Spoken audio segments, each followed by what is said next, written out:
Hello my dear friends, आज हम stress के बारे में पढ़ने वाले हैं। देखो, तो सबसे पहले इस स्ट्रेस के बारे में जानते हैं। इसकी जो डिफिनीशन बोला जाता है, it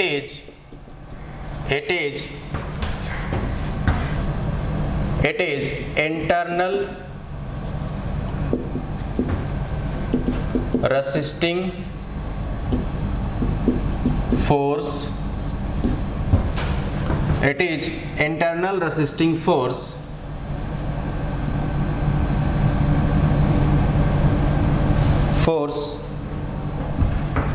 developed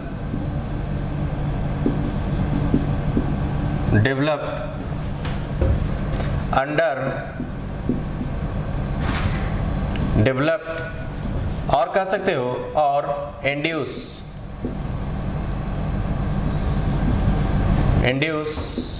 eight a point under given load. ये बोला जाता है स्ट्रेस की डिफिनीशन, है कि नहीं। या तुम कह सकते हो कि ये जो है इंटरनल रेसिस्टिंग फोर्स है, या सुनो, डेवलप और induce at a point under the given load. या सुनो, इस बात को हम लोग बिल्कुल आसान भाषा में समझने की कोशिश करते हैं और तुम कह सकते हो it is intensity of internal resisting force. या सुनो, यहां से यदि इस चीज को और बेहतर ढंग से एक्सप्रेस कर सकते हो तो यहां से लिख सकते हो इट इज इंटरनल, लिख सकते हो it is intensity of internal resisting. यहां से लिख देते हैं it is intensity of internal resisting force developed और induced eight a point under given load. आइए समझते हैं कैसे। जरा देखो, इस स्ट्रेस की डिफिनीशन को हम लोग क्या करेंगे, रब करने वाले हैं और हम समझते हैं कि क्या है ये। जरा देखो, इसे मिटा देता हूं। सिंपल सी बात है कि जब आप स्ट्रेस को डिफाइन करेंगे, स्ट्रेस के बारे में हम लोग जानेंगे तो क्या क्या होता है वो देखते हैं। जरा देखो, मान लेते हैं कि ये मेरा प्रिज्मेटिक बार है, दिस इज प्रिज्मेटिक बार।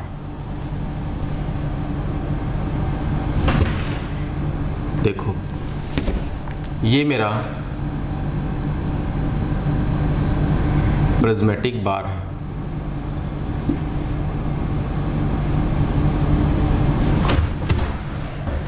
बात समझ में आ रही है।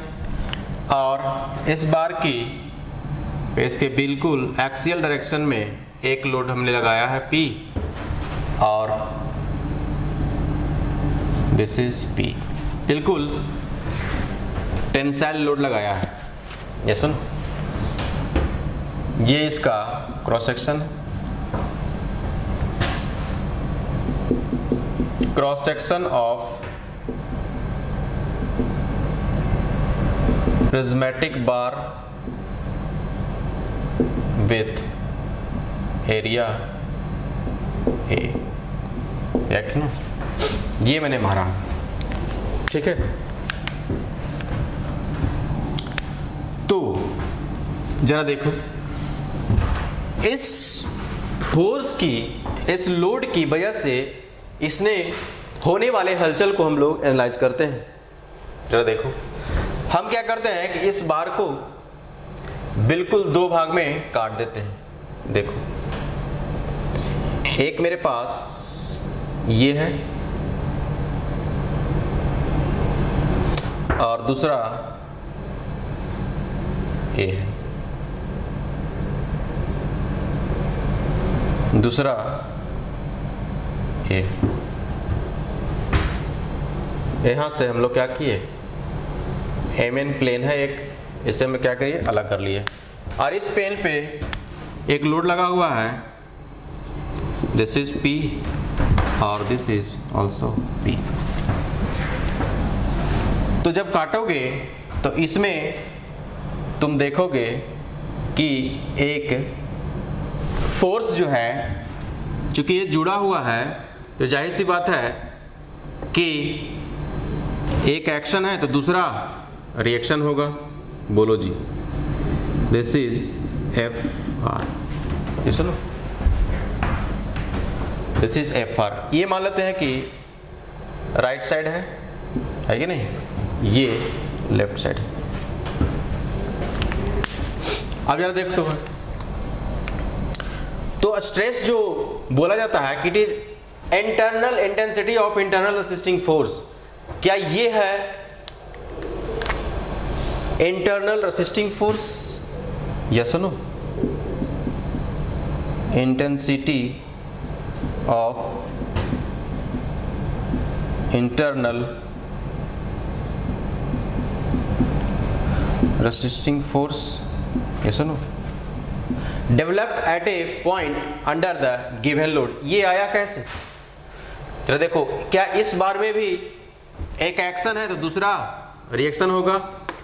चलो देखो, इसे मैं थोड़ा दूर बनाता हूं, ठीक है, ताकि अच्छा से एनालाइज हम कर सकें।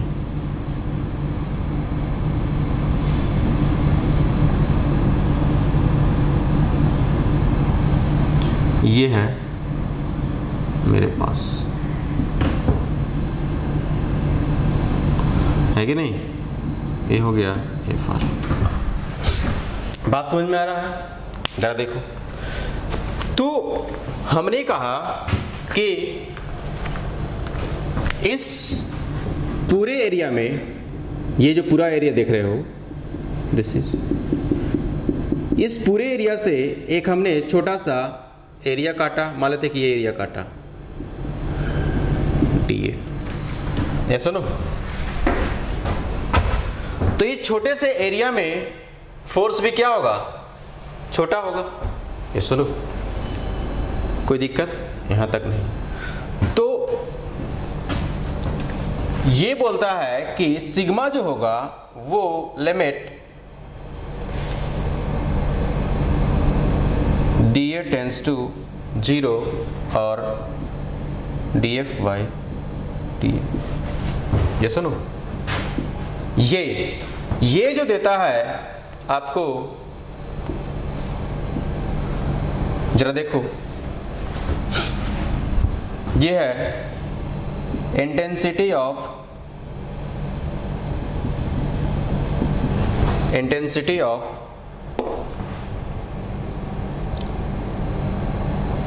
Internal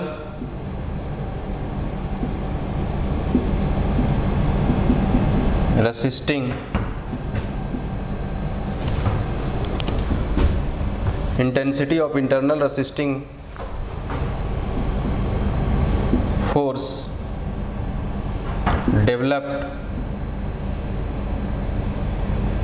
developed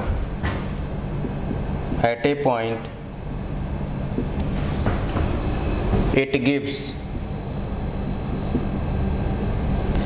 normal stress।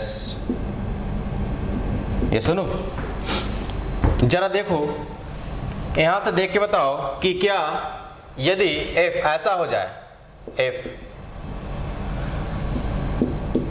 Change in area becomes tends to 0 हो जाएगा, तो ये जो तुम एलिमेंट्री स्ट्रिप देख रहे हो, हेंस लिख सकते हैं, हेंस एलिमेंट्री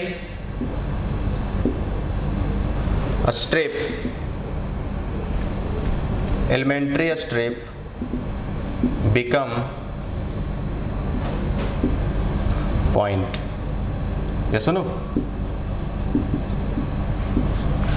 तो जो स्ट्रेस की जो डिफिनीशन हो जाएगी वो बोली जाएगी कि it is intensity of internal resisting force developed under the action of load at a point, ठीक है। तो ये जो फोर्स देख रहे हो, तो यहां से हम इसका ये जो नॉर्मल स्ट्रेस का डिस्ट्रीब्यूशन भी आप दिखा सकते हैं।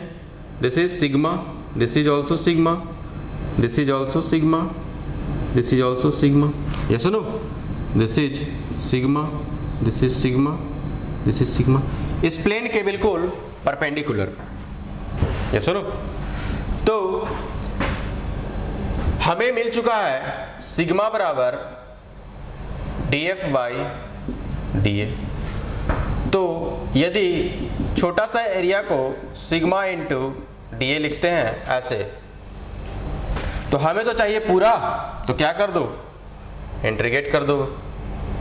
तो ये जगह F बराबर, अब देखो ये जो सिग्मा है इंटीग्रेशन के अंदर है, क्या ये बाहर आएगा, बोलो बाहर कब आएगा, जब ये कांस्टेंट होगा।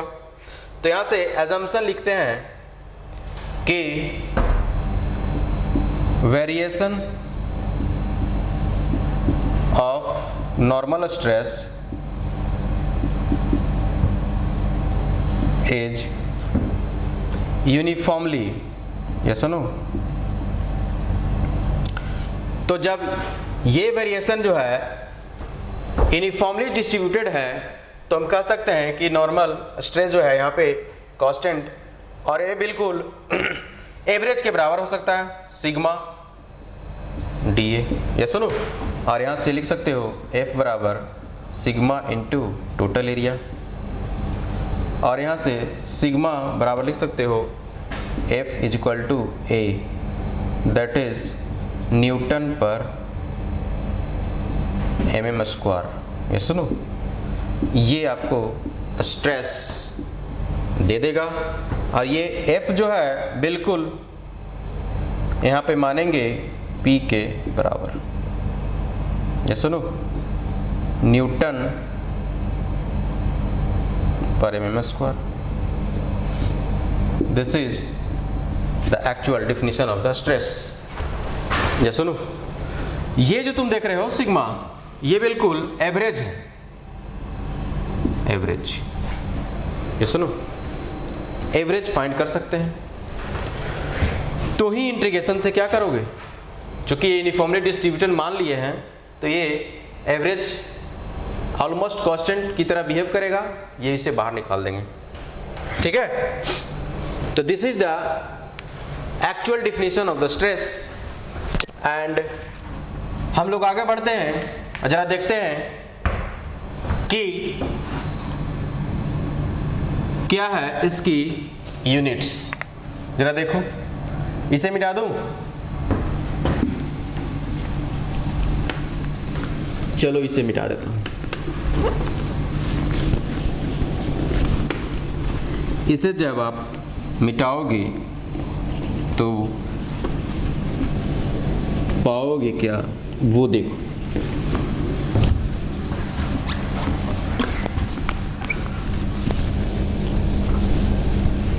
तो हम लोग आगे बढ़ते हैं कि स्ट्रेस की डिफिनीशन हम लोग देख लिए, उसका यूनिट के बारे में थोड़ा चर्चा करते हैं। ये सुनो, जरा देखो, यहां से यूनिट ऑफ स्ट्रेस लिख सकते हो, यूनिट ऑफ स्ट्रेस, ठीक है। यूनिट ऑफ स्ट्रेस में 1 पास्कल बराबर होता है 1 न्यूटन पर मीटर स्क्वायर। ये सुनो, यदि आपसे पूछ दे कि 1 मेगा पास्कल बराबर क्या हो जाएगा, तो 10 के पावर 6 पास्कल। ये सुनो, यदि आपसे पूछ दे कि सर आप बताइए 1 गीगा पास्कल बराबर, तो होता है 10 के पावर 9 पास्कल, और इसे लिख सकते हो 10 के पावर 3 मेगा पास्कल। सुनो, और 1 kgf पर सेंटीमीटर स्क्वायर बराबर होता है 0.1 मेगा पास्कल। ये सुनो, ये जो देख रहे हो दिस इज द, ये वाला this is the SI unit of stress, है कि नहीं? SI यूनिट है। तो these are the units of stress. ये सुनो जरा देखो, यदि फिर कोई बंदा बोलता है कि सर स्ट्रेस जो होगा वो होता है न्यूटन पर मीटर स्क्वायर, और कोई यदि बंदा प्रेशर का बात बोले, प्रेशर भी होता है न्यूटन पर मीटर स्क्वायर। ये सुनो, तो दोनों में डिफरेंस क्या है? सिंपल सी बात है कि कुछ कुछ डिफरेंस है वो हम एनालाइज कर सकते हैं स्ट्रेस एंड प्रेशर में। ठीक है, देखो जैसे स्ट्रेस जो होता है वो होता है टेंसर क्वांटिटी, और वो भी सेकेंड ऑर्डर